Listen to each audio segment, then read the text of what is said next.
ಚಿತ್ರದುರ್ಗ ಮುರುಘಾಶ್ರೀ ನಿರ್ದೋಷಿ ಅಂತ ತೀರ್ಪು ಪ್ರಕಟ ಆಗಿದೆ. ತೀರ್ಪು ಪ್ರಶ್ನಿಸಿ ಹೈಕೋರ್ಟ್ ಮೆಟ್ಲೇರಕ್ಕೆ ಇದೀಗ ಸಿದ್ಧತೆಗಳು ಕೂಡ ಆಗ್ತಾ ಇದೆ. ಸಂತ್ರಸ್ತೆಯ ಪರ ವಕೀಲರಿಂದ ಮೇಲ್ಮನವಿಯನ್ನ ಸಲ್ಲಿಸುವಂತಹ ಸಾಧ್ಯತೆಗಳು ದಟ್ಟವಾಗ್ತಾ ಇದೆ. ಒಂದನೇ ಫೋಕ್ಸೋ ಕೇಸ್ನಲ್ಲಿ ಮುರುಘಾಶ್ರೀ ನಿರ್ದೋಷಿ ಅಂತ ಹೇಳಿ ತೀರ್ಪು ಪ್ರಕಟವಾಗಿದೆ. ಸೊ ಹಾಗಾಗಿ ಇದೀಗ ತೀರ್ಪು ಪ್ರಶ್ನಿಸಿ ಹೈಕೋರ್ಟ್ ಮೆಟ್ಟಿಲೇರೋದಕ್ಕೆ ವಕೀಲರು ಸಿದ್ಧತೆಗಳನ್ನು ಮಾಡಿಕೊಳ್ತಾ ಇದ್ದಾರೆ.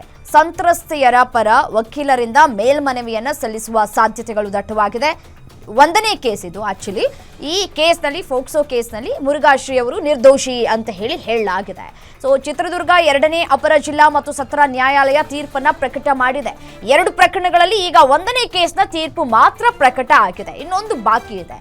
ಸೊ ಒಂದನೇ ಫೋಕ್ಸೋ ಕೇಸ್ ತೀರ್ಪಿನ ಕಾಪಿಯನ್ನ ಪಡೆಯೋದಕ್ಕೆ ವಕೀಲರು ಸಿದ್ಧತೆಗಳನ್ನು ಮಾಡಿಕೊಂಡಿದ್ದಾರೆ. ಏನೆಲ್ಲ ಸಾಕ್ಷಿ ಮತ್ತೆ ಲೋಪಗಳ ಮೇಲೆ ಬಿಡುಗಡೆ ಎಂಬ ನಿಖರತೆ ಲಭ್ಯ ಆಗಬೇಕಾಗಿದೆ. ಸೊ ಇನ್ನು ಮುರುಘಾಶ್ರೀಗಳಿಗೆ ಜಿಲ್ಲಾ ಪ್ರವೇಶಕ್ಕೆ ನಿರ್ಬಂಧ ತೆರವು ಮಾಡುವಂತಹ ಸಾಧ್ಯತೆಗಳು ಕೂಡ ದಟ್ಟವಾಗಿದೆ ಅನ್ನುವಂತಹ ಮಾಹಿತಿ ಲಭ್ಯವಾಗ್ತಾ ಇದೆ. ಸೊ ಹಾಗಾಗಿ ಮೇಲ್ಮನವಿ ಸಲ್ಲಿಕೆ ಮಾಡುವುದಕ್ಕೆ ವಕೀಲರು ಸಿದ್ಧತೆಗಳನ್ನು ಕೂಡ ಮಾಡಿಕೊಂಡಿದ್ದಾರೆ ಅನ್ನುವಂತಹ ಮಾಹಿತಿ ಸಿಗ್ತಾ ಇದೆ. ಇಲ್ಲಿವರೆಗೂ ಕೂಡ ರಿಯಾಕ್ಟ್ ಮಾಡಿರುವಂತಹ ಮುರುಘಾಶ್ರೀಗಳು ಏನು ಹೇಳೋದಿಲ್ಲ ಅನ್ನುವಂತಹ ಮಾತುಗಳನ್ನು ಆಡಿದ್ರು.